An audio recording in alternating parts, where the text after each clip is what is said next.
Oh, hello, and welcome to Al Dente Rigamortis.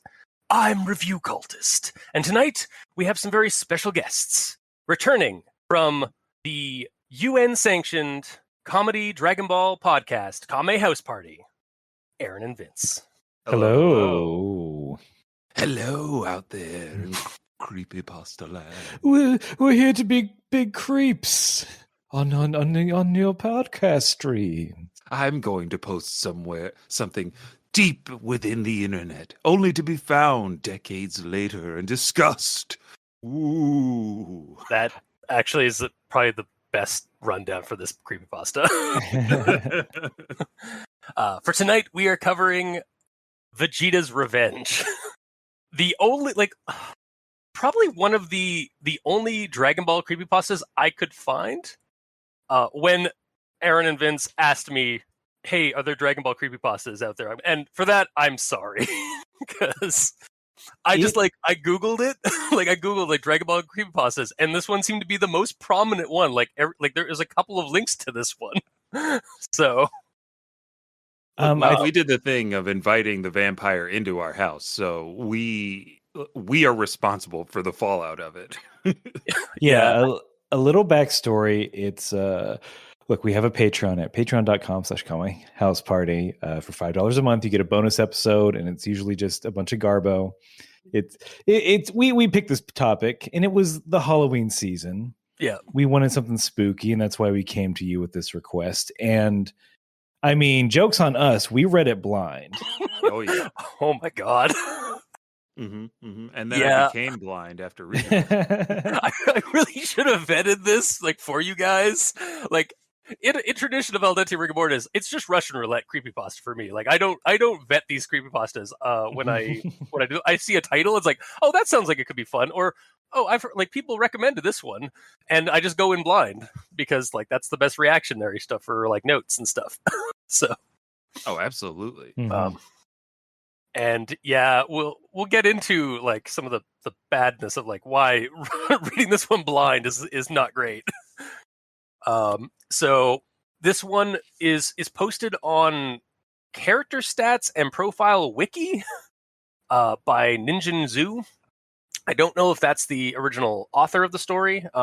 It's creepypasta, so it's sometimes hard to find the original poster or the original author. But yeah, you guys ready for me to just do the our equivalent of the 1 minute roundup? Yeah. A round down? Yeah. Let's get this round down going. Yeah. Okay. So narrator loved Dragon Ball Z as a kid until one day they watched a missing lost episode for the Buu Saga on a VHS tape. In the episode, Vegeta goes to the other world, even though they weren't, doing quotes, dead, and face Goku and King Kai, who are playing with cards. Vegeta's eyes are clear white and bleeding red tears. His skin is all light gray, like a zombie. But again, doesn't seem to be dead as DBZ presents it. He seems furious with Goku, proclaiming he ruined him. He then teleports away to Gohan at Goku's earthly home and proceeds to kill Gohan, Chi-Chi, and Goten, who's still in the womb, and eat them. Nair is justifiably horrified by what's happening on the show, but keeps watching with a bucket on standby. Vegeta then goes to the lookout and proceeds to kill Piccolo, Dende, and Mr. Popo by decapitating them rather messily. Then Vegeta kills himself with a red energy blast, and there's a flash of Goku raping Bulma. That's... ugh. This destroys Nair's love of Dragon Ball Z, and he has his dad destroy the tape and sells all his Dragon Ball stuff to try and erase the terrible memories. And that's about the gist of it. And thank Kame for it. Oh yeah. Yeah, that's about it. And for the audience at home who's just tuning in now, and for Kame House Party guys, narrator is our kind of insert name for any character that doesn't actually get a name when they are a protagonist in a creepypasta. It's just become our kind of just sort of a running thing for Al Dente. I love it. It took me a second. I was like, wait, narrate. Oh, there it is. There it is. The coffee is slowly filling my brain up to maximum. Yes. I'll pick this up. Even I'll get quicker as we go along. It's cool. I'm actually drinking coffee from a Kame House Party mug that I got from your merch thank site. you. So. Wow. How okay, real talk. How is that quality? Because it's just like a lot of, I think, online creators, we're just like, here's a design and here's a service that makes all of it, and we actually never see it. So on scale of 1 to 7 balls, what do you think about that mug? Oh, 7 balls. Actually, not 7 balls. I'd say 5 balls out of 7. Because it's only so I'm used to a lot of coffee, like 10 to 12 ounces. This thing will take 8 ounces with like a lot of space left, but it will barely get 10 ounces in it, so it's overflowing. So it's it's a mug issue from the formula. Spring, I think, is our Spring. Yeah. So yeah, like that's more on like their choice of mug. I don't think I had an option of like mug size. Yeah, this is how much care we put into our merch. We're not quite sure what our vendor is. Yeah, we didn't check the ounces on those cups when we set that one up.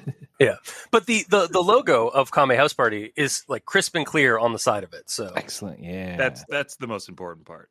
Yeah, and it's in a right position. Like it's not on like the front of it, or it's like right now. It's on that side where like you can see the handle on one side and like the front of the opposite side of the handle on the other. So it's good. There we go. It's good then. That's You heard it here. Kame House Party merch, 5 out of 7 balls. So go get it. Drink less coffee, I guess. That was our intent. Yeah. We're coming in like early on the, hey, let's pump the brakes on coffee, folks. But why? It's going to be extinct soon. Yeah, that's true. Yeah, when the apocalypse happens, like most of us are going to be wiped out by the coffee shortage. Yes, most adults. Or there's just going to be roving cannibal bands that went cannibal because of decaffeination. Yeah, they call themselves the Folgers, and they roam I-95 looking for stray beans. God, beans! It's just their leader is Yajirobe. Yes. The best part of waking up is a katana in your butt. We are really just delaying this story. Getting into this story, aren't we? A little bit. Yeah, a little bit. I was fine. I mean, up until the Gohan and Chi-Chi thing, I'm like, I knew it was amateurish. Yeah. And I mean, first paragraph, you're like, okay. But yeah, once it got a little, I think we talked about this before we started recording, before it got cringy and before it got like very edgelordy. I'm like, this is I'm a little intrigued. Yeah. Like the hey, Vegeta is in Otherworld, but he's not dead. I'm like, that's an interesting mystery in the Dragon Ball world. Like, that means somebody put him there, or somebody gave him some kind of power that he shouldn't have. And then when it goes into him being like gray and like not dead with white eyes bleeding, I'm like, that's a little bit beyond. But it was still interesting at that point. Yeah. As I was reading this, I came to kind of realize this is probably one of those stories that kind of spawned out of the Sonic.exe creepypasta, which is a whole beast on itself. But basically, it's like a video game of Sonic where he's bleeding from the eyes. His eyes are blackened and like inverted, like they're like it's like black with like black sclera with like red pupils. All right. And he just. Yeah, and then he just, in the game is just you playing as not as Sonic, but as like one of the other characters, like Tails or Knuckles or anything like that, and trying to escape Sonic, and inevitably getting like horribly murdered by Sonic in the games. And it's like a ROM hack that and people have made like fan art and stuff of it, and like fan work of it. It's oddly popular, I think, with like the younger creepypasta fans. Well, I mean. I'm guessing there's a huge crossover between the Five Nights at Freddy's crew and creepypasta fans. For am sure. I like, yeah. Yeah. Because now that leads me to think of that Sonic game. Somebody's working on that isometric survival horror game. And like they actually made one for Dragon Ball the Breakers. I don't know if have you seen the I saw previews the for trailer that? and I was like, this, yes, please. Like, yes, please. Like, this is how you do a creepypasta in Dragon Ball. Or this is how you do We something hadn't creepy in talked Dragon about Ball. it in the context of a creepypasta, but it makes sense. It's got a cool creepy opening for that trailer, and then it's like, oh no, this is just goof 'em off. Like, Yeah, they're taking everybody's got big anime eyes. It's fine. yeah. You know, they're cowering in houses from Cell as he's like slasher flick walking through that that drained town, ghost town that he's made. That episode was like so good. Anyway, not this story. not this story. Not this story. Okay. So I'm gonna unlike your last visit to Al Dente Rigor Mortis, guys, I'm gonna give you the actual Al Dente treatment where we're gonna cover like grammar inquisition and such. And speaking of, everyone tolerates the grammar inquisition at this point. So yeah, I would like to preface the grammar inquisition with, because I went through the story and basically like looked through like the glaring grammar issues and stuff like that and took note.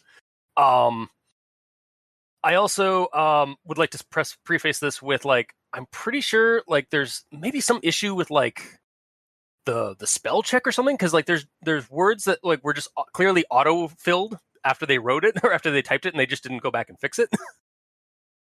And I kind of noted that later in the story as well. Like Vegeta's name gets changed to vegetable a couple of times, or vegetation, I think a few times. Yeah, but someone wrote this in notes. I was gonna say this creepypasta, like it on the bottom was tapped, not typed. Yeah.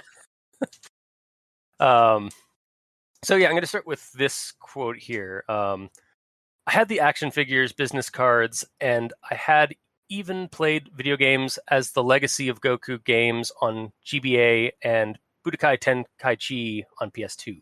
So I had two things here I wanted to address. First, business cards? Yeah, Goku fighter, CEO of beat 'em ups.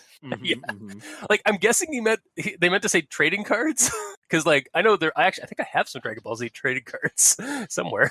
Yeah, the trading cards are real, but the business cards, those are the things that are of value right now on eBay. If you got a Piccolo business card. Question is though, what font do they use? Goku Comic Sans. Oh god, yeah, for sure. Goku Comic Sans. I feel like Vegeta Piccolo is Impact. Yes, Impact. Vegeta Yes, is Impact. I feel like Piccolo is probably like a sans serif, so like Helvetica.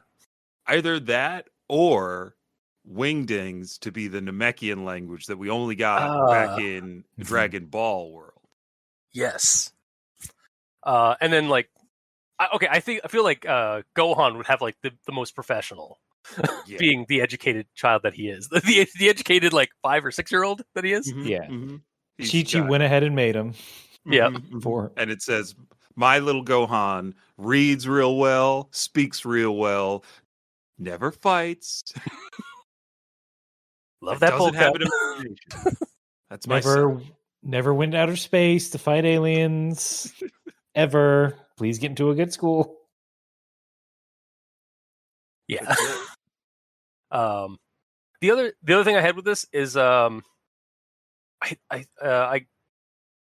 where it says like I'd even played video games, I'd even played such video games as the Legacy of Goku on GBA and Budokai Tenkaichi on PS2. Just maybe like fix that first bit there.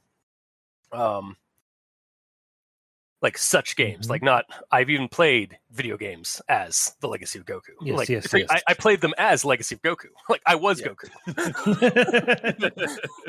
I played as the illustrious Legacy of Goku. Yeah, Vince as the I'd say the resident Dragon Ball video game expert amongst the three of us. Are these accurate? Are these on the correct systems? I've wasted my money on Dragon Ball games in the past. The Legacy of Goku. on GBA historically bad.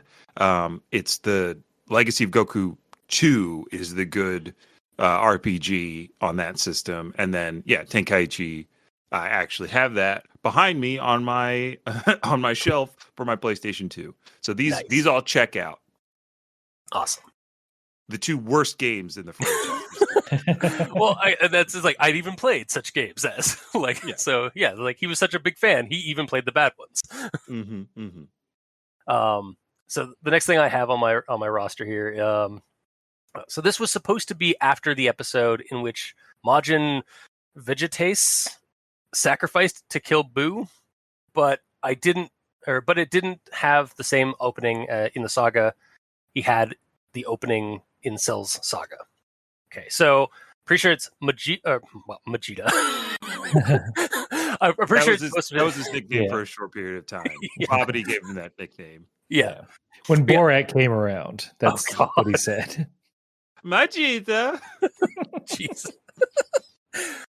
But yeah, I'm pretty sure it's supposed to say like Majin Vegeta was sacrificed to kill Buu.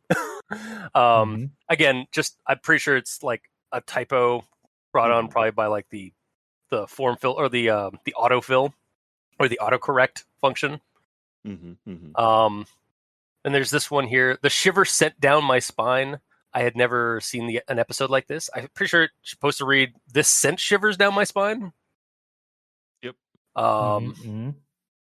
There's a bunch. One thing I'm also going to cover here is there's a lot of times in this story, like right after Goku or right after Vegeta leaves Goku and King Kai, where the genders get swapped. Like Vegeta's referred to as a she, and then like Chi-Chi's referred to as a he, while in the same sentence being pregnant. And just like I'm pretty sure that's just a common typo issue. Just not. It's when there's multiple people in a sentence, it gets. I think for an amateur writer, that can get kind of tricky. Of like, oh, this pronoun is actually referring to this person. Yeah, I assume this person's like 12, right? Who wrote this? I'm guessing this is probably like a high schooler. So, like, I'm not going to be too mean. Like, not going to be too like. It's understanding for this. Like, I'm also like, like we do the grammar revision. Also, partially like on the off chance it's like the person listens to this and like maybe like they'd like to improve the story. Yeah, or maybe somebody listening to this will revise it and keep those and give them context. Like, I don't know how you would do that, but this section that they are describing is already kind of an upsetting. So, I think when going through it, probably we skipped over that little grammatical error because of the context of what was happening. This section was speedy for sure. Yeah, it was skimmed. Yeah, you'll notice I also skimmed it in our rundown. It's like it was just like there's some like I'm like it's not great. And then continuing on, Vegeta, like after he kills Gohan, takes a bloody heart and like a cannibal, got blood all over his face. Then he licked the blood out of his mouth. I'm pretty sure he licked the blood around his mouth, like off his mouth, like that, like because how does one? Get out of here, blood! Just like ew. I ate this kid's heart, and there's blood in my mouth. I wasn't expecting this. Stupid child of Kakarot getting blood in my mouth. Lick it out. Yeah. I hope someone describes this in like, I don't know, 3 paragraphs worth of me moving my tongue around. Yeah. Next one here. What kind of sick? Sorry. I do have to point out, like, yes, ate the heart like a cannibal. Like a cannibal. You, I have something that comes up. Slow down there. Yeah, I actually my next thing, or I think I have something late in a second that's going to comment about that in the story. Okay. Actually, I'll bring it up now. This story tends to double down on descriptions and repetition. I think like case in point, there's another sentence that says like, then Vegeta leaned over Gohan's dead body and pulled on his hair, tore off his head, and beheaded. It's like, yes, that's what happens when you tear off somebody's head. Or like, it was like his lifeless and dead body. It's like, that's the same. To the author's point, though, this is something they are experiencing, and they are, I'm assuming, quickly jotting it down on their iPhone 4. They are just like, then he's dead already, but then his head came off and is dead. Like, yeah. From the perspective of the author, there is a bit of like a freak out, and maybe that's where the doubling down comes from. But that's is a little bit like, yeah, no, we get it. What you've described makes sense. Nobody thinks they're alive. Yeah, for sure. Like, it definitely gives that kind of like, I guess, feeling of like this is racing through this person's mind. Mm-hmm. You could say that. One could speculate that's what the author was trying to do. They narrated all this in one breath. It's all one word. Maybe it was old voice to text, and that's why we get some of the mix up. Oh, that could, yeah. Because I've played with what is it, Ventrilo or was it Dragon Speech? I think was one of the programs back in the day, where it was like voice to speak or voice to text, because it like was easier for me to like speak than type. I get that. And yeah, it would definitely give like weird add-on words or like fill-in words that like, did you mean this? Like, nope, I need to retype that or fix that. And what else do I have here? Yeah, so we had the head off. And yeah, so yeah, this one here. What kind of sick writer would make an episode go to air one like this? I'm pretty sure you just need to get rid of that one there. It's like an episode go to air like this. Mm-hmm. Just, yeah, simple thing. And then I'm gonna. Okay, so this is the last thing I have for Grammar Inquisition, I swear. Is honestly the most mind-boggling sentence that I read. It's really run on, and it has the Goku raping Bulma part, but I'll try and get past that as quickly as possible.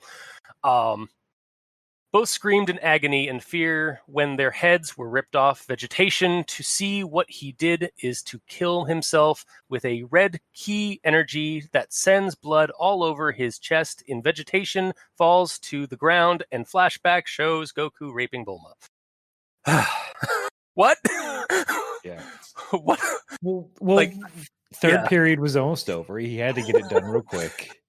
Yeah, like this is what I meant earlier when I said like I'm pretty sure like this was like the issue with the fill-in words that the program probably did. Because yeah, like I was just like I read this a couple of times, unfortunately. Just trying to like I'm guessing like obviously vegetation is Vegeta. It's just like, yeah, ripped off Vegeta's head, or no, Vegeta ripped off their heads, and then he killed himself with a ki blast, and sent blood all over the chest of Vegeta, and then Vegeta fell to the ground, and then there's flashbacks of the uncomfortable part. Yeah, and there's also like a little bit of Vegeta self-reflecting almost. He's like, to see what he did, and then he killed himself, which is yeah. The like, and that kind of, to me, that harkens on like, if this person is reading creepypastas and like wants to write their own creepypasta about Dragon Ball, I can kind of see like I can see some of the potential inspirations. Like I can see Suicide Mouse, which is like a Mickey Mouse like lost episode sort of thing, or like Suicide Squidward. You found that, did you? Yeah, I thought I put that in the vault, never to be opened again. It's Mickey. On the internet. Can't stop the signal, Mickey. Watch me. You'll never own the internet. All of it. I'll show you. It's my Comcast. Oh no. Have you heard about these NFTs? Oh no. No, Mickey, get out of here. Oh no. But yeah, like yeah, like that kind of like thing happens a lot in lost episodes. Like it's a trope this point, like where like the person like the person in the cartoon or the video game like does all this killing, and then they self-reflect of like, oh my god, what have I done? And then they inevitably like there's a suicide scene. And then there's usually a flashback of like something horrible. That's honestly par for the course for a lot of bad creepypastas that deal with like lost episodes and video games that I have had the pleasure to read multiple times. But yeah, that is my Grammar Inquisition. The Inquisition is over, unless you guys had something to add to the grammar issue.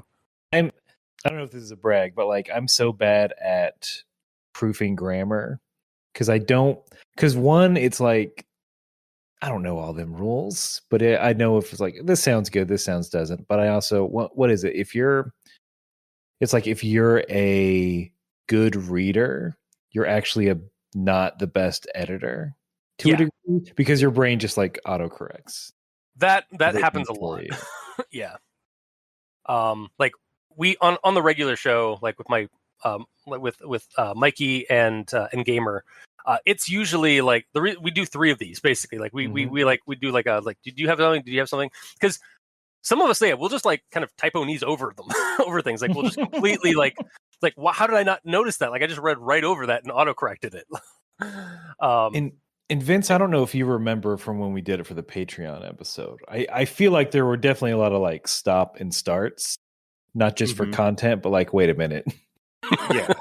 Like I have been doing a lot more like voiceover stuff in my spare time. So like reading through scripts, I do that sometimes to the benefit of the script, sometimes to not the benefit of the script, but I found myself doing that. And then Aaron was like, wait, we have to stop because you read that too fast. And or I read it without the writer's intent, which is just like a habit that I have for the same reasons that you described. I want my brain to not have to deal with the grammar, so I fix it. Yeah. No, for sure. And yeah, it's just like it helps to have somebody like read over your stuff sometimes. So that's true. And I again, like on this show, like we've been doing this for like almost we've been doing this 7 years now. And like me and my co-hosts have feel like we've learned a lot in editing by doing this sort of like just by sheer experience of basically editing other people's works on the show. Or like going over other people's works and like seeing what they did wrong and like how it could be improved and stuff like that. So is that your new Patreon tier? We'll edit your creepypasta. Ooh. It might have to be. God damn. For $20 a month. Anything you send. Somebody's going to take you up on it, and then you're going to have like a regular gig of editing somebody's creepypasta. I mean, I'm kind of fine with that. Yeah, like because honestly, like it's part like I know like Gamer and Yellow would be all over that because he loves to give like positive constructive criticism on things. Let me tell you, as an artist who constantly shows him my work. But yeah, well, there you go. We just gave you Aaron just gave you a tier. Yeah, this is really Shark Tank. We're helping your business. Oh God, no. Damon is in. Mm-hmm. Mr. Wonder is his name. I don't know any of the names except it's Mark Mr. Cuban. Wonderful. You had him. Yeah, Mr. What a. So what? Wait, are we doing Shark Tank now? Shark Tank creepypasta. Wait, is this Dragon's Den? Mr. Wonderful started bleeding from his eyes. I'm out. I'm sure, man. If there's not a a lost episode creepypasta of Dragon's Den or Shark Tank, there should be. And when Mark Cuban turned around, he actually had the head of Luka Doncic grafted to his spine. Oh, I was going to say a Cuban sandwich. But yours is very good too. Sorry, I used actual things I knew about the Mavericks. Oh, man. And I was using stupidity. Hey, they go hand in hand. Yep. That franchise making a lot of mistakes. Wow.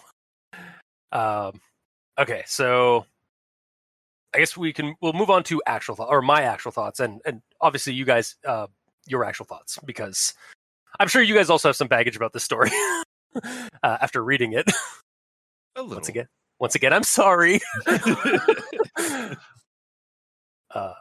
So I'm just gonna start with this thought here from this quote. The episode started with Goku playing some card game with Lord Kai in the other world. And all I could think of was, it's time to do just a Yu-Gi-Oh! Dragon Ball crossover. Goku, you have to get me out of this TV. There's nothing on. Oh man, I know you guys do like voices, though. Would it be too much to ask to do like King Kai say it's like, you fall into my trap card? That's on Vince. I didn't wake my mouth up to do King Kai today. Yeah, do your stretches. I gotta. Goku, you fell into my trap card. I also assume King Kai would only use like the joke cards, like the jester cards. Oh yeah, or like the little my Karibo, I think is one of them. He's like, oh man. Joey has such big Yamcha energy that they could have just been swapped, right? Yeah. That's the creepypasta I want to see. I'm Joey and woke up as Yamcha. That time I got... Geez, it's that time I got reincarnated as this Yamcha guy, and I didn't even have my deck. I was weaker than I was before. I was suddenly in a baseball stadium, getting ready for the pitch. Oh God!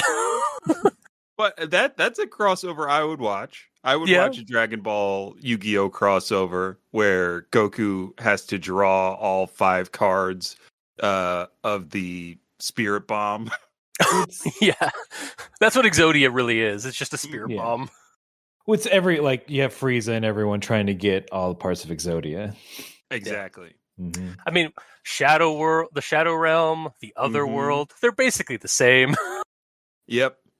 I mean, Kaiba basically is Frieza. He eventually comes onto Yugi's side. So he'd be Vegeta. Would he be Vegeta? Vegeta, yeah. Sorry, Pegasus is Frieza. Yeah. Even with the gold now, it fits. Oh yeah. I'm out. You've gone you don't past know about, I don't know about Pegasus. You don't know about Pegasus? No. He's got the Ankh eye. Oh, Yugi boy. Yes, Yugi boy. That's not Kaiba? No, no. Kaiba's the tall, like, I own my own corporation now, and I make the holodecks. Yeah, he's like, I have not 1, not 2, but 3 blue eyes white dragons. What? Not even your Exodia Yugi can defeat me now. But then, of course, Yugi finds a way. Yeah. Yeah, for sure. Look, there's a lot of sacrificing of cards to Dark Magician. It shouldn't work. Yeah. No card in any card battling deck has that kind of pull. You can't do that in Magic. I use this duplicate card to duplicate my Karibo, like the small little like tribble of a monster to hold down your blue eyes white dragon while Exodia obliterates your dragons. That's always it. It's like this card that doesn't do anything, but once sacrificed, all cards on the map freeze. Wait. I know you guys don't listen to the abridged stuff, like abridged Dragon Ball and stuff like that. But they do abridged Yu-Gi-Oh! Okay, I mean, we get into that. We get into that. But I'm just saying is like, I would love them to do like a use their abridged Yu-Gi-Oh voices and like have them doing it behind like Dragon Ball Z like characters in scenes and stuff. That's a good mashup right there. Yeah, that's it. Because it would fit all the moments where 2 characters are just on one side of the battlefield talking about what they're doing. That's Yu-Gi-Oh, baby. Yeah. Okay, so I already talked about the. Well, do you guys have anything else to say about Vegeta's appearance when he shows up? Like gray skin and like a zombie's. His eyes are bleeding while they're just like completely blank. and he doesn't have. I guess the qualifier of like being dead in Otherworld in Dragon Ball is that he doesn't have a halo around his head. Because like by all accounts, he's a zombie. So, like as Vegeta has, I guess, grown in popularity throughout Dragon Ball's lifespan, the Buu saga, like I remember bringing a lot of what I would call now Joker-fied folks out of the woodwork, being like, "Yo, Vegeta's cool now. You see him murdering people and stuff." Like, yeah. And I was like, "Wait a minute, no, he's done so much work. He's a good guy now with a family." I never wanted to see Vegeta do this ever. And within the context of the Buu saga and how it resolves with him sacrificing himself for his son, it's like, oh, okay, we needed to put Vegeta through even more like horse shit. where he gets sunned by Goku again, realizes that no amount of power can shortcut him to get to Goku's level at this point, and he gives up in a way that Arab we just talked about on our last episode. But this is the only other time that I've ever remember Vegeta crying is when he sacrifices himself to Buu and what we saw against Frieza. So the where they're taught, like, Vegeta is the perfect, I guess, creepypasta character icon. Because he has the most baggage and he has the most like burden of what he's done. So I like that choice. And it does. It could have been less complicated though, because it's already set up there that Babidi is an evil wizard that can make you do awful things to whoever he wants you to. We really didn't need the uncomfortable flashback like to why he was pissed off at Goku. It could have just been that he's pissed off at Goku. He's like, "Oh, there's a Super Saiyan 3 form. I didn't know that. Well, guess I might as well kill Kakarot's entire family and myself." Yeah, I could have believed that. Or he could have been under Majin's spell still, and then after, like, he snaps out of it, like, "Oh, what have I done?" Mm-hmm. Like, and then like that, I would have accepted that. And we know that in the context of the story, Majin Buu kills everybody at some point, so it's not even like it would be almost like a weird retcon that it happened before he turned into Kid Buu, or no. I haven't watched any of that. It's out of my league. I'm going too deep. Aaron, you had something to say. Yeah. Oh, I was gonna. So if we put this in the context of Dragon Ball, when anyone physically changes their appearance, that means there's some sort of boost, power level. Something has happened where they've gotten more power. So to me, the more interesting story is like, who did he talk to? What demon, what entity did he make some sort of bargain with? Or did he train under to go Super Saiyan dead? Or is it's like, he must be a Nega Saiyan. Oh, that's it. Yes. That's it. I can't catch up to you, so I'll go the complete opposite direction. I'm Antimatter Super Saiyan. I don't need your Super Saiyan form anymore, Kakarot. I'm Super Saiyan Z. Or just, I guess within the context it would be Saiyan Super. Or just go reversey. Or Super Saiyan Z. There we go. For both my Canadianism and also Z as in zombie. Perfect. We found it. Yeah, we got there. It took some time. Yeah. What else do I have here? Oh yeah, so this is the quote here. But I just had to keep watching. I just had to do it. You ruined me, Kakarot. Vegeta said, "You ruined me." Goku ruined Vegeta? Like this? Out of curiosity, I continued to watch. So I like how Nair here is at first is compelled to watch for reasons. Like they don't know why. Like kind of like that's like maybe there's something supernatural to it. But then like at the end, like the way I read it initially was just like he's just listening. He's out of casual curiosity, he's continuing to watch this. Like it's sort of like it started with something like, oh, like maybe there's like some kind of supernatural reason why he had to keep watching, or it's like a train wreck kind of thing. And then it's like, no, and the energy just dropped. The power levels just like dropped to zero by the end of the sentence. I mean, yeah, it was at the end not powerful enough that like the tape even survived, right? In some way, shape, or form. Like it could have been, and so I had my dad burn it and sell all my Dragon Ball stuff. But when I went to the trash can, the tape was still whole or something. Yeah, like the Ring, like that I think that happens in the Ring. Like they burn the tape and it's just back. Yeah. Or yeah, something like along those lines. Like give us a little bit more. That's the one thing, a common thing I like we hate in Lost episodes and cursed video games is like they sometimes go too mundane. Like it's just like sort of there's no threat level or no weird level to the person that's viewing the video. They just they see a horrible video, it ruins their childhood, and we move on. And then I closed the browser and went to math class. Yeah, and then I just never I stopped being a fan of this show. Are these Lost episodes just these metaphors for either getting out of a thing you liked as a child, or like when you revisit something that you thought you really liked? Is that the deeper meaning? I think that's what they always try to do. I think I've never actually thought of it that way, like specifically, but I think that's honestly what they're trying to do is like the horror of like losing your childhood, or like realizing that you're like you're out of something, or like nostalgia lost, or like innocence lost sort of thing is what they try to do, I think, in these stories. But it just like, unless you add something that extra like that you can do in fiction, it really doesn't like work as a creepy thing. Or you need to like push it a little bit further than the way most of them do it, where it's just like after that I was like emotionally broken for a day or so, and then I just went on with my life. Right. Go ahead.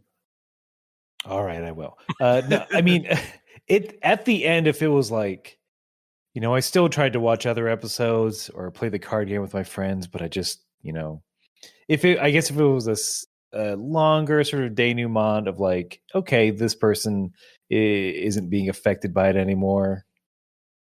But also then Vegeta shows up in my bedroom and says, "You ruined me." Something like that. Yeah. Something like, I threw all my Dragon Ball stuff away, but I kept this one foil Vegeta card, because I couldn't quite let it go. But now when I look at it, I just hear, "You ruined me, Kakarot." Like, to the point of like the power levels dropped off. This could have been a very, very imaginative review of the GBA Dragon Ball game or Tenkaichi Budokai, where it's this entire thing then just ends with game didn't really grab me, 3 out of 5 stars. yeah, basically, yeah. And like creepypastas have done it like well. Like Ben Drowned is basically a Lost episode cursed video game pasta done well, because it had an ARG element to it and some of that, but like the actual story itself, like the ghost in the machine like starts affecting the guy in the real world. Like he's I think there's a scene in that story where he's like at a drive-through and he sees the creepy elegy of emptiness from the game. Like that's the spooky like Link statue that you can summon that looks really unnerving because it's like just a weird face of Link, but it's like he starts seeing it in the real world. Like this demon starts manifesting in the real world as this statue, and he starts seeing it where places he goes.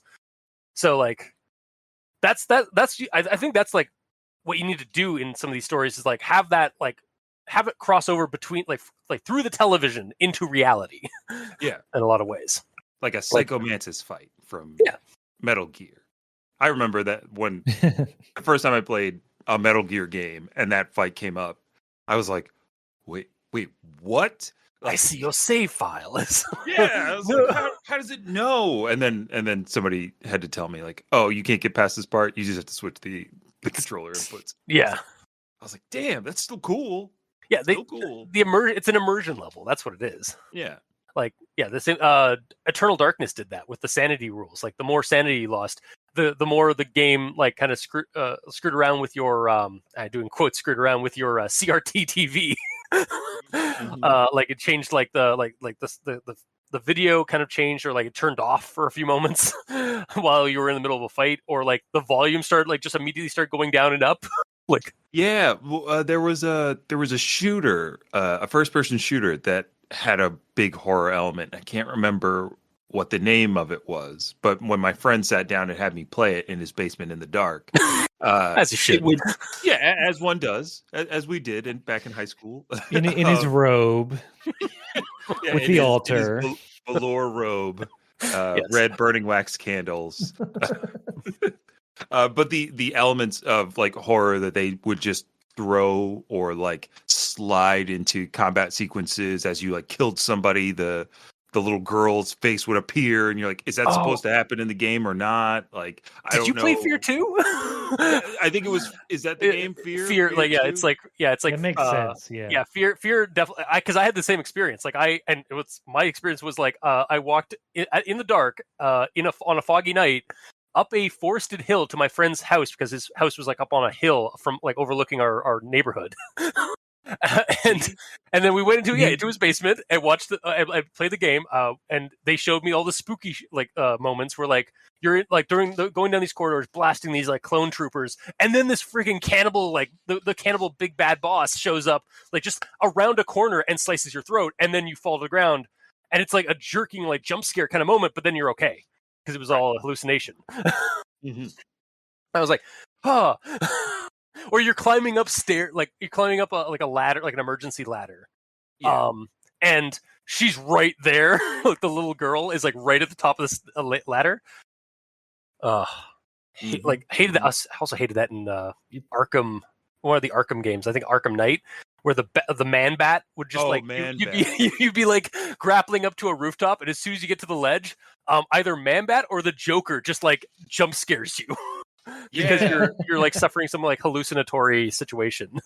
But it speaks again to the point that we're making. It's like it's that added level of immersion, like within the game world, even that gets you to think about it and actually affects you in that way. Yeah, for sure. And we were talking earlier about like how Vegeta is kind of like a good icon for creepypastas in Dragon Ball Z specifically. This actually, I think this story kind of inadvertently. I think it's a typo, but it inadvertently gives us a name for creepypasta Vegeta. Why did killing Vegeta kill Gohan like that? So I think killing Vegeta is the creepypasta version of Vegeta. Like just capital capital killing Vegeta. Killing. That's good. I mean, it works. Yeah, it works for like all the other like the killer creepypasta icons. Why not Vegeta? And then we have this line here. I had never seen anything so horrible in Dragon Ball Z. Dragon Ball Z was violent, yes, but there was never anything so horrible in Dragon Ball Z. Never. And to that, I think Nair was watching the Blue Ocean dub as a kid. Aaron and Vince, what's the most graphic thing you guys have seen in the show so far? So far? Yeah. Goku's dick. True. A child penis. Yes. Yeah. Yep. Gruesome. Yeah, because I grew up with the Blue Ocean dub. I think that's been brought up before.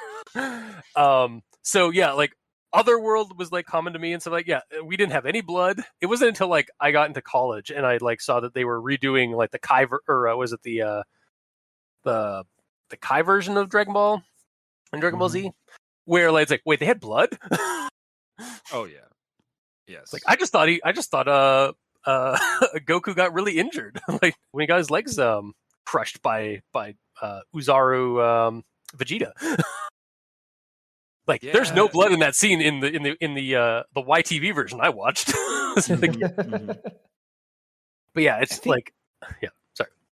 Oh, I was gonna say, I think Freeze has been pretty bloody here and there. Like when he had Krillin on his horn, it was just bouncing up and down. Yeah, that was rough. Like he licks the blood like Frieza licks Krillin's blood off of his mouth and then continues to do the bucking bronco motion.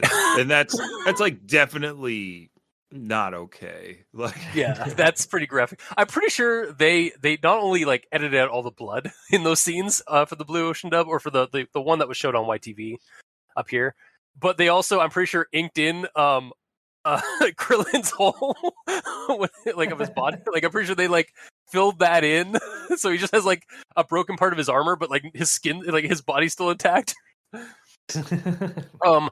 Draw abs on me, please, if you're gonna do that.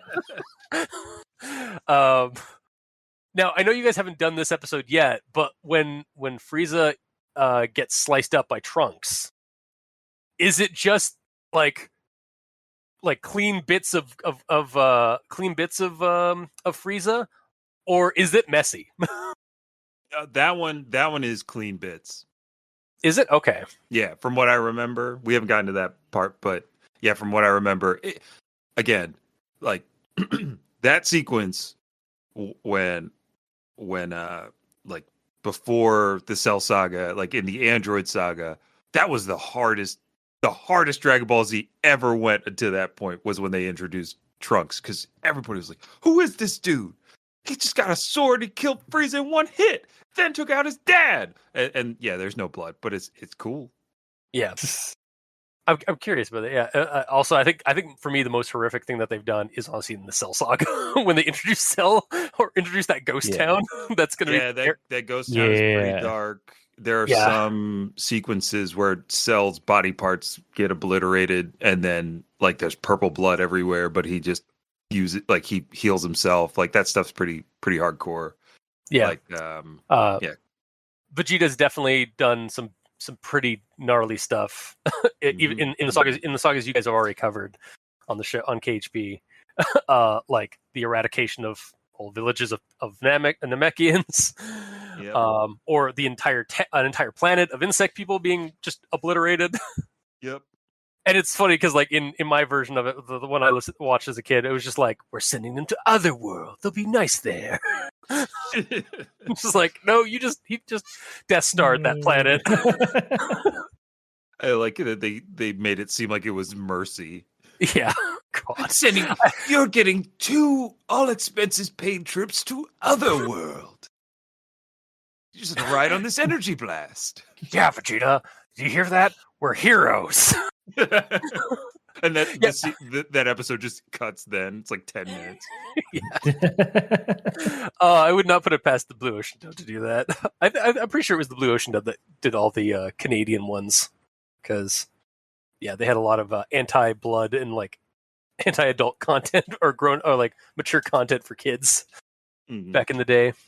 Oh god, yeah, the Gohan. Yeah, so, Vegeta was crouched over Gohan's bloody skeleton. He had eaten the meat out of his entire body. I was so disgusted, I stopped the VHS so I could throw up in a bucket. Well, I mean, I guess he couldn't get to the toilet. You gotta have that bucket by the couch just in case. Like legitimately, this is a common thing in these creepypastas, in these types of creepypastas. Like they just like in these lost episode creepypastas or like video game pastas, when like something horribly graphic happens and the player or the viewer can't take it, they just start puking. Like, because apparently like puke equals icky equals horror. Or like horror reaction. Get out what I took in. Yeah. It's definitely, I think something being so scary or disturbing that you puke is like, I think that's just a very, I don't want to say hacky, but like, it's just like, it's an amateurish like thought of like, oh, that's how people react to horror. Yeah. Actually, now that I think about it, have you guys watched Arcane yet on Netflix? The League of Legends cartoon? No, I haven't. But they puke it in buckets? What's going on? Yeah, what's going on? One of the characters sees something horrific, and he like there's a moment of pause, and then he just throws up over over a ledge. Like it's and I like that is something that in stories and stuff that they do a lot. Like in TV they also do a lot. Like somebody like is so horrified they just puke from like the grossness. Here's Well, I think what people get it mixed. I could be wrong, but like I think that comes from like the cop drama, the murder movie, right? Where it's like you have your detectives going in, they're hard as hell, they've been at this job. Rookie or like the uniformed officer in the background, he's puking. I thought that was smell. Yeah, I think that's what that interpretation is supposed to be. Yeah. I think in those shows it's pretty much smell, and then Ice-T says something like, "I remember my first crime scene, Rook," something like that. Yeah. I think a lot of people forget that it's not the visual overstimulation of seeing like a dead body or like seeing gore and visceralness. It's the smell that gets you, not like more than anything. It's the offal. So like unless the creepypasta or unless the episode, the VHS tape itself or the video game is exuding a stench of human decay. We just didn't get. Oh, that would have been good. They had a smell-o-vision TV. Yeah, where's that? Yeah, we need that in creepypastas. More stank. Yeah. Well, that's also like from a critique perspective, like you want to utilize in your descriptions, you want to utilize all five senses, and smell is like a description of a smell is very powerful for the human brain. Yeah. But let's get in. Let's get those stinks in these creepypastas. Yeah, we gotta get more stink. Yeah. It smelled of a rich marinara. Oh god, yeah. As Vegeta ate the bones off of Gohan's skeleton, he smelled ragu. And then he said he cooks like a mother. God. He had a nice Chianti with it. And some fava beans. A sprig of rosemary. Or Kakarot's son. Except Rosemary is actually another character that he's just like just grate her knuckles and oh god on top. Yeah. You use your microplane. Oh god. Yeah, and then we got to the part where like I think this is the part there's a point in this story where I was just like, oh no. What have I done? Like what have I sent these boys? And Chi-Chi was pregnant with Goten at this point, and Goten was still growing in the womb. I was like, oh no.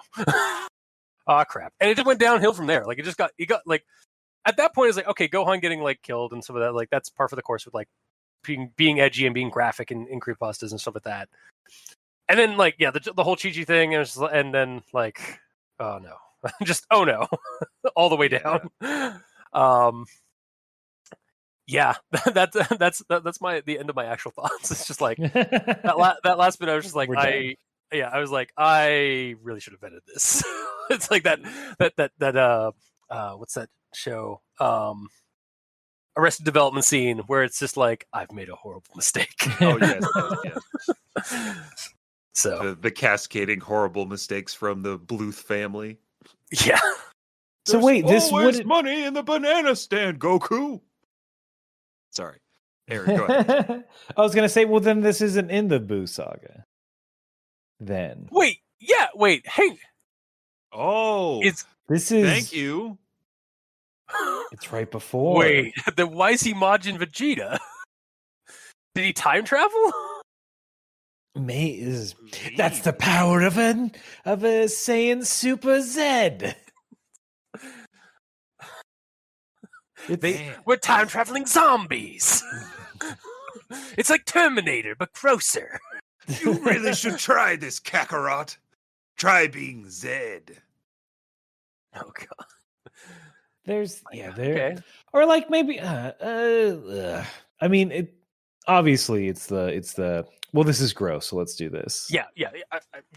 That was my oh no moment. Was like, oh no, we're going into really gross territory here. Like, and it got worse until the very end. So, I wish this could have been creepier. Like, if you had a Goku trying to plead, or like Vegeta, like Goku, I'm gonna show you everything I've done. Yeah, like like he goes to Kinkai and Goku in Otherworld, says like you've ruined him, and then he teleports out like that away from that scene, and we never see Goku again. Like he's just like, well, I wonder what that was all about, Kinkai. Stop stalling, Goku. Checkmate, Goku. That's not how you play this card games. Yeah, there's. But yeah, we didn't even talk about how Vegeta now, I guess, has the power of instant transmission, which he's never had. Oh, yeah, because wait, hang on. Sorry, didn't mean to cut you off. No. I just realized, yeah, because like, so this is not just the Buu Saga. Like, it's also like, because Goku, alive, teleported Exploding Cell to Kinkai's planet in Otherworld through instant transmission. Mm-hmm. A living person in Otherworld. And that is the only time that we've seen that. Yeah. So Vegeta must know instant transmission in this new Z form. Mm-hmm. Or there's somebody helping him get there, get to and from. Yeah. And Piccolo doesn't combine with Kami until that's the Android Saga, the Cell Saga. The Android Saga. Yeah. So that's all. Like, yeah, this. I mean, talk about a cursed VHS. This timeline's all wrong. Yeah, this is the weirdest timeline. the worst and weirdest. What made me throw up was all this incontinuity. Here's my bucket. If I ever do a title card for this, it's just gonna be me holding a bucket. We're all holding buckets. Yeah. Yeah, it's just like the continuity is like all. Well, and also I think it was didn't Piccolo join with Kame during the Saiyan saga, right? No. Oh no, you're right. Yes, you're right. Yeah, because he doesn't want Kami's help or anything. He thinks he's strong enough in that saga. And it then is during the androids. Yeah. It's in the Android Saga where he sees Vegeta go Super Saiyan for the first time, how strong the androids are, and then he doesn't Piccolo like lose to Dr. Gero, and then he gets punked by Android 17, and then they have a really cool gut punching fight sequence on some islands. It's rad. It's the last time Piccolo's ever rad. After that he doesn't, because he is like, well, we ran out of Namekians for him to fuse with, and he can't join with Dende. Yeah, Dende has to be the Kami of Earth now. Mm-hmm. Yeah, Piccolo doesn't want that job. Yeah, it was the driving test episode that did him in. He became nerfed. Yeah, he became banal. Now all I do is get Chi-Chi's groceries. Yeah. That's why he stayed out in the wilderness so long. Like before this point, like he was like, it's like I can't stay in civilization. That's where your power levels shrink down. I'll go soft. Oh, Piccolo. I feel bad for Piccolo. He needs another Namekian fusion or some way to ascend his current power. Just level. Introduce something. Yeah, come on, Toriyama. Just give him nails back. How about that? Yeah. Just get the dragon. Just summon the dragon again, and wish that Piccolo can be as strong as or has the same like leveling factor as a Super Saiyan. Here's my pitch. Nail and Piccolo, they defuse. Mm-hmm. All right. They both train. They both like, let's go in this hyperbolic chamber. They both train up to their top. Combine again. Stronger than ever. I think that's how math works. That'd be badass. Yeah. That's a wait. Why haven't they done also, that? He should have done that in the Buu Saga while he was training Goten and then the filler episode then is Neo, Piccolo, and Dende. They're just having a nice day. They're going out as a nice family. They're celebrating Dende's he's adopted the Earth birthday tradition. Yeah. I was gonna say, like, do Namekians have birthdays? I guess, or is it Sprout Days? Day. Grow up in a bucket days. Emergence Day. There's and look, or Kami Day, because he became the Kame. There you go. Piccolo and Nail trying to plan a birthday party. Yeah. Oh my god. Oh, and Nail's like really good at it. Piccolo, gets not at all. Why would we put candles in this? I don't understand. That's a fire hazard. We don't even eat. Don't you know that? He wants to fit in. Sorry, it's the same. I forgot we have the same voice. Yeah, we're the same. Look, he wants to fit in with his Earth friends. You know how important it is to him. Gohan will be here. Don't you want to make Gohan happy? Gohan will be here. Gohan loves cake. Chi-Chi won't let him have it. They get like candles that are like that emit like solar radiation, or like Absolutely. UV light. They're just like electric candles, like that have UV lights on them. And they just like they're just like they get their slice with the candle still in it, and they're just like soaking it in, and just like looking. They're all just levitating and meditating. Delicious. Yeah. Where's this? I can taste the artificial. I can taste the artificial sweet. These rays. But Gohan, what's wrong? You've barely touched your radiation. I don't know, Mr. Piccolo. I'm starting to feel a little woozy. I don't know. You're starting to look green. That's a healthy sign. Finally, again, proof you're my son. Then we start going into the creepypasta element. Yeah. Gohan hulks out. Namekian by proxy syndrome. Oh man, that would be an interesting maybe creepypasta or just like a fanfic of DBZ. It's just like Gohan becomes a half like a hybrid Namekian. It's like, see, he is my son, my half son. It's like a Piccolo was dreaming the whole episode. He wakes up. Oh gosh, not again. That was great. Oh no, it was a dream. Gohan's looks up from his books. He's like, something happened. And then that tutor is just whipping him in the back. Yeah. Who, Chi-Chi? No, Chi-Chi hires a tutor. Oh my god. Right. Yeah, she does. Because Gohan starts training a little bit, and then she's like, no. I'm going to hire an adult man to sit in your room and watch you read books. And then how does that adult man teach Gohan?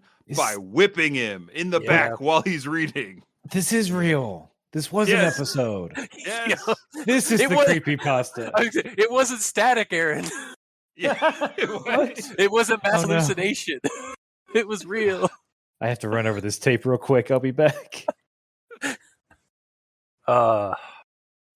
Yeah. Is there anything else to be said about this? About Vegeta's revenge? I mean, like I think, like you mentioned before, this. It's weird that there's not more DBZ creepypasta, or at least not more like prominent. Like, clearly, this is like made the rounds because it's like it's a little cringy and it's a little like amateurish. So I think people kind of attach to that element of it. Yeah, like this probably. I would dare say that this probably got notoriety because it's probably considered a troll pasta or a crappy pasta. Which, again, people. Some people just write bad creepypastas for the sake of them. That's why they're called crappy pastas. Or troll pastas. So this feels a little.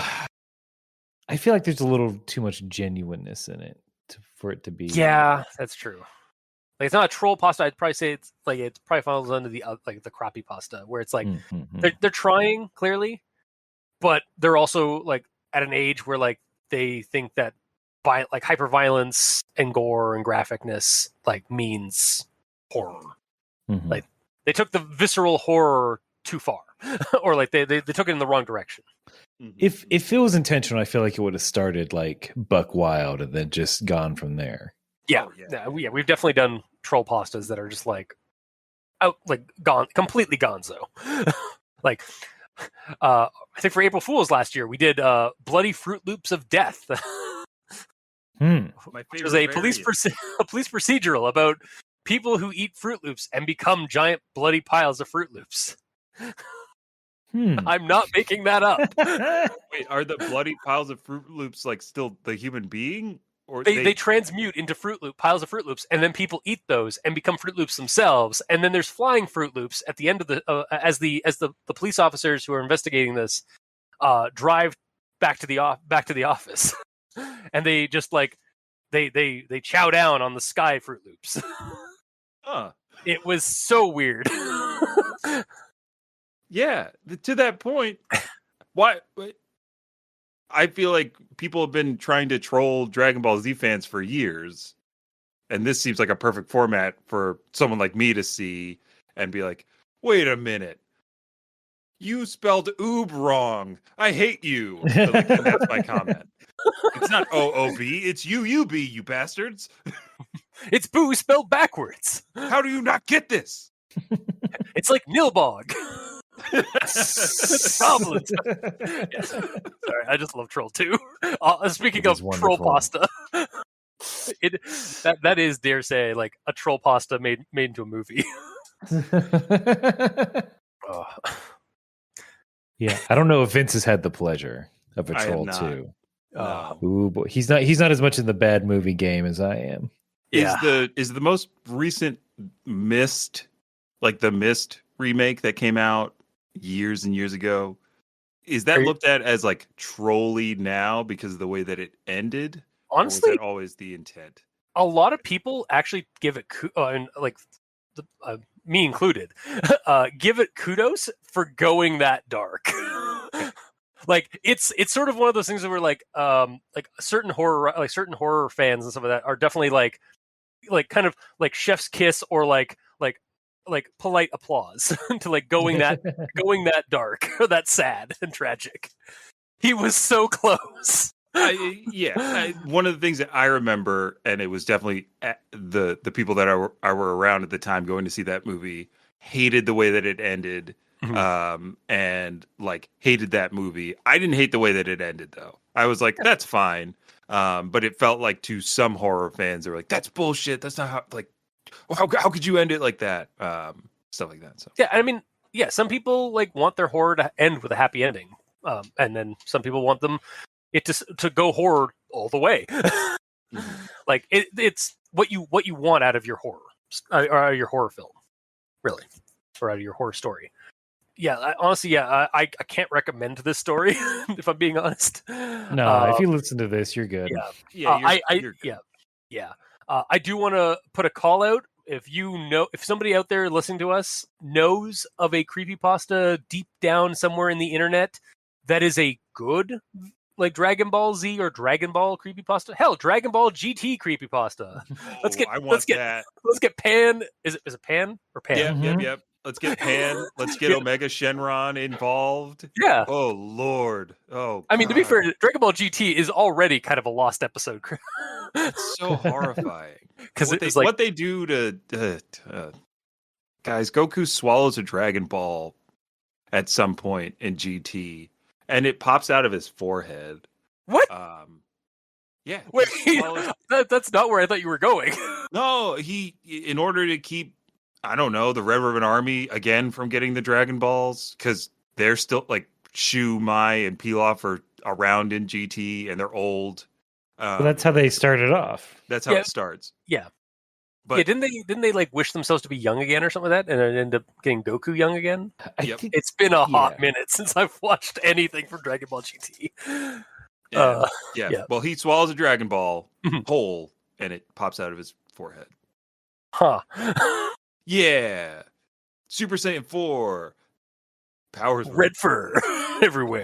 Powers were just absolutely bonkers. Yeah, actually, wasn't there also like wasn't there a character in that what had like weird, like it was like a it was like Goku or like or Vegeta or something. It was like a Saiyan, but like he had like weird eyes, kind of like blank eyes and stuff like that, and like had like lines down his face. You're talking about the Tuffles and the infamous villain Baby, who was like a T-1000 that hates Saiyans and takes over Vegeta's body, and then shaves Vegeta's mustache. Oh. No. Yeah. What if that's what happened to with Vegeta in this? It Terminated. Like he's a T-1000. if this creepypasta ended up being that Vegeta was possessed by a Tuffle the whole time, hell yeah. I'm all for it. But- Sorry, Aaron. Yeah. I know some things. You guys will get to it in a decade. I don't know like how long it's gonna take you guys to get to DBZ. I think we're only 4 years left on DBZ, and then that's the question, right? Do you go in broadcast order, or do you go in chronological order? Yeah. That'll We be don't our know fate. We have no idea. That's future year's problem. Yeah, they'll be fine. I can't wait for my son from the future to come back, tell us that we have a debilitating voice condition. No. that if we don't do something soon, Evil Cell is going to take over podcasting. You guys That's our story, Aaron. Yeah. Need to get the super lozenge. Yeah. Oh man.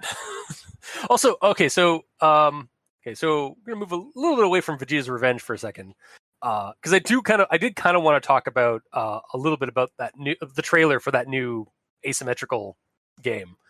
I looked it up last night. So apparently the goal is for the survivors, which are Oolong, Bulma, Earthling male, and Earthling female. They're just like randomly generated, I guess, like Earthlings. Correct. They don't even get a name. And they're trying to escape, or like trying to outmaneuver and escape the Raider, which is like Cell, Boo, or Frieza. And they have to get to a time machine to escape.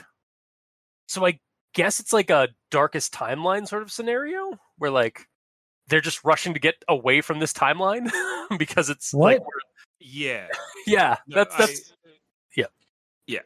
From what I've seen, it is that kind of like something's happened to the time stream, right? And so all the villains and some of these worlds are like collapsing in on itself or collapsing in on each other. And the humans have to like fix the time stream to escape or defeat the Raider. And what I saw, this is really, really interesting because as a survivor, you can get powers from the Z fighters. Like, so you can like quickly transform into Piccolo and have all Piccolo's moveset, or Goku or Gohan, and fight the Raider. And you can actually beat the Raider in those forms.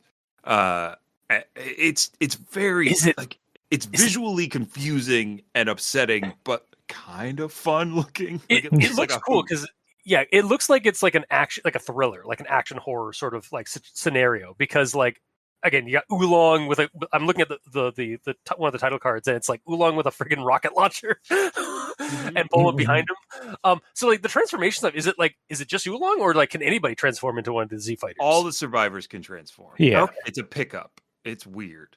Huh. I mean, I guess in a universe, and from what I looked online, it looks like it's going to be apparently in the continuity of Xenoverse, the Dragon Ball Xenoverse games. Correct. So I have no context to the Xenoverse games, so I don't know. Apparently, it's its own like universe or like own like continuity. It's its own continuity that revolves around Trunks and Time Police. And there's like they introduced like a new Saiyan that you could play as. Like there's a new Saiyan character, and there's like a new Supreme Kai of like time or something that you work for in the Xenoverse games. Interesting. That's all I know. I think I played a demo when the first one came out. Yeah. I remember the trailer for the Breakers like really got my interest because it was just like basically that Cell episode of like Ghost Town, and like people are like cowering inside of the homes as like Cell's like first form is just kind of like stalking outside. Like I was like, yes, this game, it was made for me. Creepy Dragon Ball. And then then Oolong and Bulma are there like trying to outrun and outgun Cell. Yeah. It's such a silly game, and all the gameplay that I've seen of it is just like people being like, "Is this really a game? Oh my god, we won! Oh my god!" Like it's just people reacting to how the mechanics somehow work in the context of the actual game and like the goals that you have. I haven't seen any gameplay of somebody in the raider position, which seems equally like a little bit of fun. And probably really different depending on who. Like, I can't imagine, because Cell starts out as like the pupa cell, like the little bug cell. And like, I'm wondering what different forms of Majin Buu you can have. Like, can you have that evil skinny Buu form, or what? Is it Kid Buu? Is it just Kid Buu, or is it like Fat Buu? Yeah. So it's kind of like the Alien vs Predator games as Cell, because like where you start off as a face hugger, and then you burst out of somebody's chest after you grab somebody, you burst out of their chest as a little guy, and then you have to like wait a few rounds before you become a full-fledged like Praetorian or whatever, like warrior xenomorph. There you go. That's interesting, yeah. And then like, what does Frieza just keep? Frieza's just like walking around as like his first form is like, this isn't my final form. And he's in a little cover car, yeah. Then he becomes a xenomorph. Then he becomes a xenomorph, absolutely. Yeah, you can definitely see what Toriyama was influenced by when he was doing his comics, doing the mangas. Yeah, no, that honestly, it does feel like that scenario would be good for like a creepypasta, or like even like a game scenario, like a tabletop game scenario. Like I could see like doing Delta Green, like your agents, like, and you're investigating this like this devastated town, like looks like bomb drops and stuff like that. And then like you run it like serious, like a Delta Green game, and then you reveal like, oops, you guys are fighting an alien that's very similar to Frieza, or a Saiyan that just like that showed up. So it's like, good luck, guys. Because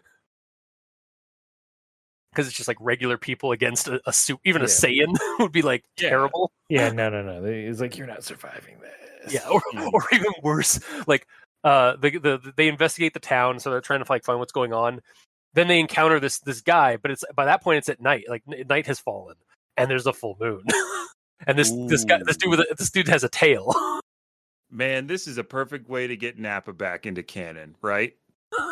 Make Nappa a raider. You have a night mode. Oh my god! Yeah. Wait, what does Uzaru Nappa look like? I hope it's just You never knew. with a bald spot. I was gonna say, is he just like a friar tuck? But a good mustache. Yeah. Well, Now, I'll draw that. Hang on. I'll put that in the notes. When that, you also have to start with, I think you start with Saberman. Mm-hmm. Yeah. And then it's like they're going, or you're a Saberman going around until Nappa finally lands. Mm-hmm. Oh yeah, he drops down. That's a transformation. Yeah, we're just giving away free DLC for Dragon Ball Breakers. we got the three of us need to talk to folks at Bandai and say we've got your DLC covered. Mm-hmm. we looked at this horror premise and we can make it better. Yeah. Have you guys ever made Vegeta a zombie before? I don't know. How do you feel about blood tears? Yeah. Have you heard what? It's like Toriyama, because you're clearly there at the boardroom. What about Super Saiyan Super Z, where they just become zombies? Is it time zombies? He just quietly, like, and slowly nodding at the back of the boardroom. It's like, we got him, boys. Like you've already stolen a Terminator, the Terminator plot, like multiple times. Mm-hmm, why not just double down on zombies? Yeah.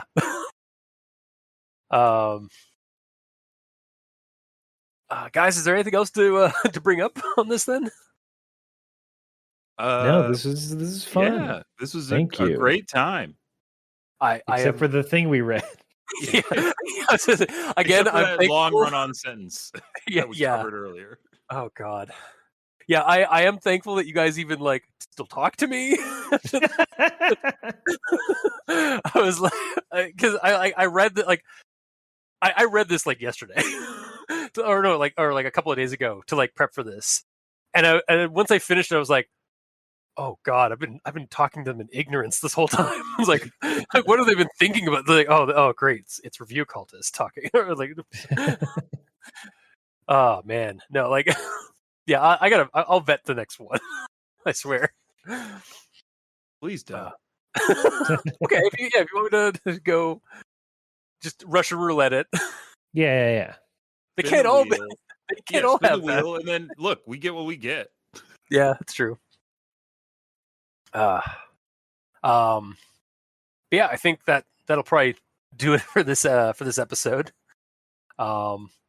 We've said it multiple times on the show. Like, you're from Kame House Party, but where can people find you? Like, if they're just al dente listeners. You can find us at Kame House Party on all social media. You can check out kamehouseparty.com. You could also hit us up on Patreon if you want to support us that way. Go to patreon.com/kamehouseparty. And last but not least, we also play a lot of video games every Thursday night at 8. You can catch us on twitch.tv/kamehouseparty, and that's 8 p.m. Eastern Standard Time, where we play a variety of games and have a variety of fun. Excuse my cough. And then, oh God, Aaron, take it away. All right, I'm going to say that I also do another podcast. I'm Podcast Crazy, Drunk with Podcast Power. I do another podcast with Noah Carden called Thinking Too Hard About Anime, where we're doing deep dives and critiques of some of your favorite animated series. First season, we covered all of Cowboy Bebop. The second season, we covered all the works of Hideaki Anno that were not Neon Genesis Evangelion. We just announced, we did announce our third season is going to cover the works of Satoshi Kon. So that'll be there in the year 2022. But that's also a good time. You can find that wherever you listen to podcasts. Yes. And Think Too Hard About Anime and Kame House Party definitely have al dente rigor mortis' sign of approval. I'm a constant listener to both of them. And sketch artist, because I do you guys mention things on your podcast, and I just oh, now I have to doodle that. Well, it goes without saying that one, hire this man for the arts, just like we did for our emotes, for some of our art that we use throughout online. Very Again, can't thank you enough. It rules. Yes, everyone loves those emotes. Everybody loves those things, including us. It's the best. Everyone loves those things except us. No. No. Yeah. I thank you guys for the praise. Yes, if you'd like to see, if you want art similar to what I've done for them, by all means, you can just send me a message on either Twitter or on our email. So on Twitter, I'm at Review Cultist. Email is at aldenterigormortis@gmail.com. That's aldenterigamortis@gmail.com. Where you can also leave us suggestions for other creepypastas, SCPs, spooky things. You creep it, we'll peep it. That's our current kind of little motto. I love that. Nice. You can thank Gamer and Yellow for that one. But if you know if there's any video game or Dragon Ball creepypastas out there that are you like or think are really good, by all means, that are really scary, please let us know. What was the thing we said earlier that was that should be creepypasta? Shoot, it was another show or something like that. Yu-Gi-Oh. Oh yeah, Yu-Gi-Oh. Yeah. Yu-Gi-Oh. Yeah, Yu-Gi-Oh. God, yeah, there's definitely got to be a Yu-Gi-Oh creepypasta somewhere out there. Shark Tank or Dragon's Den creepypastas out there. Joey's Revenge. Joey's. You ruined me, you. Oh no. See, I want the video. I kind of want the Jeff the Killer story of Yamcha. Yamcha just snaps. Is like, I'll never be the best. He just goes on a killing spree. I'm gonna cut my eyelids off. Right? That's what happens. In that. Yeah. And Poir reluctantly is the murder weapon. Oh God! I'm sorry, everyone. Oh gosh, that's why they can't find the. They can't find the killer. Yeah, that's exactly. There's never a weapon. A weapon is never recovered. Oh God! There's just a brief a brief paragraph of just Poir just showering, trying to get all the blood off. Oh my God. God. We're clean again. Oh, this is my life now. Man, yeah, that would be an interesting dark timeline. Yamcha the killer. Yeah. And you guys did give your like Twitter handles and some of that, or we oh yeah. If I'm online, it's only on Twitter. Aaron J Shelton. Yeah, and you can find me at VINT_E. And I don't know if anybody's trying to cross energy blades in Halo or any other video games. It's like the same handle. I'm on PlayStation and Xbox and sometimes Nintendo Switch. Dang. All right. So until next time, I have been your host, Review Cultist. I've been Aaron J. Shelton. And I've been Vince White. And this has been Al Dente Rigor Mortis for the end of 2021. Sleep well and Happy New Year. Happy New Year, Kakarot. You ruined me, 2021. Oh, it's ruined everyone. Thank God it's gone.